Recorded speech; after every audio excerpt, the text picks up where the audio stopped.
Usai pertemuan dengan Panglima TNI di kantornya Kamis siang, Menko Polhukam Mahfud MD menyatakan pemerintah tengah menggodok pendekatan baru untuk menyelesaikan konflik di tanah Papua. Menurut Mahfud, pendekatan penyelesaian konflik Papua akan mengedepankan pembangunan kesejahteraan. Kalau prinsip pendekatannya itu sudah dituangkan di dalam Inpres nomor 9 tahun 2020 yang kemudian dilanjutkan dengan Kepres nomor 20 tahun 2020. Intinya itu pendekatan Papua itu adalah pembangunan kesejahteraan yang komprehensif dan sinergis. Artinya di Papua itu pendekatannya bukan senjata tapi kesejahteraan. Panglima TNI Jenderal Andika Perkasa menyatakan ia berencana berkunjung ke Papua pada pekan depan untuk melihat langsung situasi keamanan di sana. Penanganan keamanan akan dilakukan merujuk pada dasar hukum yang dikeluarkan oleh pemerintah.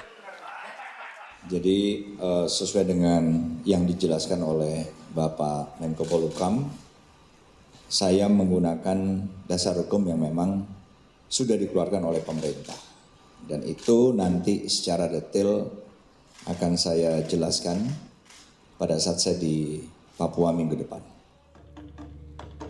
Pendekatan baru penanganan konflik di Papua mengemuka setelah Kasat Jenderal Dudung Abdurrahman meminta prajuritnya untuk merangkul kelompok separatis teroris yang selama ini berkonflik dengan aparat TNI Polri. Dalam kunjungannya ke Makodam Cendrawasih Papua Rabu lalu, Jenderal Dudung juga menyatakan kelompok KKB perlu diberikan pemahaman mengenai pentingnya pembangunan di Papua melalui pembinaan teritorial.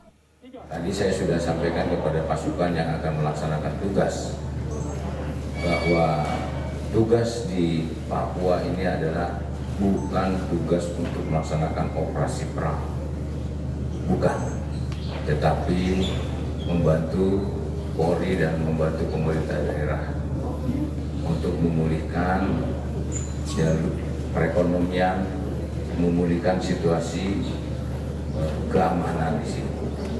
Saya sampaikan, jangan sampai sedikit pun berpikiran bahwa KST itu adalah musuh kita.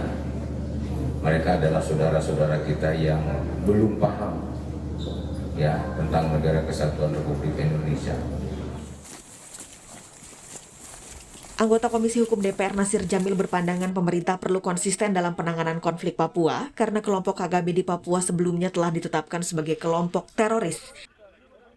Kan harus jelas juga. Jadi jangan abu-abu.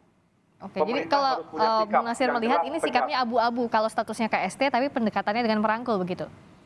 Iya, jadi sikapnya abu-abu. Di satu sisi bulan April yang lalu menyebutkan ini sebagai organisasi terorisme, lalu sekarang artinya bukan saya mengatakan kita suruh perang, bukan.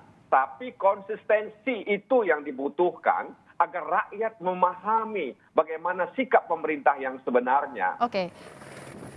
Sementara Direktur Eksekutif Amnesty International Indonesia Usman Hamid menyambut baik pendekatan baru pemerintah dalam menyelesaikan konflik Papua yang telah berlangsung bertahun-tahun. Menurut Usman, penindakan terhadap kelompok KKB berada dalam ranah penegakan hukum, bukan militer. Itu tetap dalam kerangka penegakan hukum. Jadi kalau ada tafsir bahwa penetapan status KKB sebagai organisasi teroris adalah sama halnya dengan pendekatan militer dan pendekatan perang, saya kira itu keliru. Itu yang mungkin saya ingin ikut luruskan di dalam kesempatan ini. Dan tafsir tentang pendekatan persaudaraan itu juga bisa dibenarkan secara doktrin hukum, karena doktrin hukum kita adalah pemasyarakatan. Jadi meskipun orang telah bersalah, meskipun orang kemudian telah melakukan kejahatan, ketika ia telah menjalani hukumannya, ia diproyeksikan untuk bisa kembali ke dalam masyarakat, dimasyarakatkan kembali. Nah, Pendekatan baru pemerintah memberi harapan, kedamaian, dan pembangunan kesejahteraan segera bisa terwujud di tanah Papua.